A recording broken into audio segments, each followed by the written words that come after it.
రాష్ట్ర పాలనా సౌధాల్లో miss world పోటీదారులు సందడి చేశారు. సచివాలయంలోని తెలంగాణ తల్లి విగ్రహానికి నమస్కరించి ఫోటోలు దిగారు.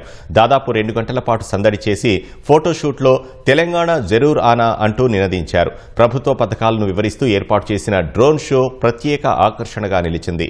కమాండ్ కంట్రోల్ సెంట్రల్ లోను పాలనాపరంగా అనుసరిస్తున్న అత్యాధునిక సాంకేతికతను అధికారులు సుందరీమణులకు వివరించారు.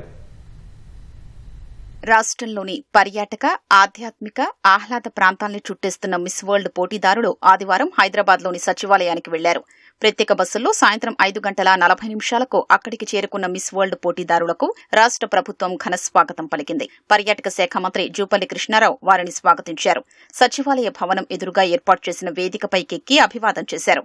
అందశ్రీ రాసిన రాష్ట్ర గీతం జయ జయ హే తెలంగాణ గేయాన్ని వినిపిస్తుండగా తెలంగాణ తల్లి విగ్రహానికి miss world India Nandini Gupta సహా మరో 10 దేశాలకు చెందిన వారు పుష్పాంజలి ఘటించారు.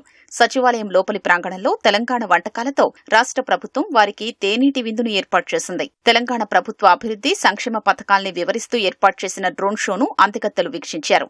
డ్రోన్లతో సాక్షాత్కారమైన తెలంగాణ తల్లి రూపం, తెలంగాణ రైజింగ్ నినాదాన్ని సుందరీమణులు వీక్షిస్తూ అబ్బురపడ్డారు. అంతకుముందు 107 మంది ప్రపంచ సుందరి పోటీదారులు హైదరాబాద్ బంజారాహిల్స్లోని Telangana integrated command control center ను సందర్శించారు. ప్రవేశ ద్వారం నుంచే పోలీసుల అశ్విక దళం ఎస్కార్టుతో వారి పర్యటన ప్రారంభమైంది. రెడ్ కార్పెట్ పై అందాల భామలకు జాగిలాలు, పుష్పగుచ్చాలిచ్చి ఆహ్వానం పలికాయి. రాష్ట్రంలో శాంతి భద్రతల రక్షణకు ప్రభుత్వం అమలు చేస్తున్న she teams, Bharosa, Greyhounds, octopus, టీసేఫ్, టీఎస్కాప్స్, smart police తదితర విధానాల్ని అధికారులు వివరించారు. యాంటీ నార్కోటిక్స్ బ్యూరో ఏర్పాటు చేసిన గోడలపై మాదక ద్రవ్యాల వినియోగానికి వ్యతిరేకంగా పోటీదారులు సంతకాలు చేశారు. ఆయుధాల ప్రదర్శనను తిలకించారు. ట్రాఫిక్ విభాగంలో విధులు నిర్వహిస్తున్న ట్రాన్స్జెండర్లతో ఫోటోలు దిగారు. రాష్ట్ర ప్రజల అభీష్టం మేరకు తమ ప్రభుత్వం పరిపాలన చేస్తోందని పర్యాటక శాఖ మంత్రి జూపల్లి కృష్ణారావు అన్నారు.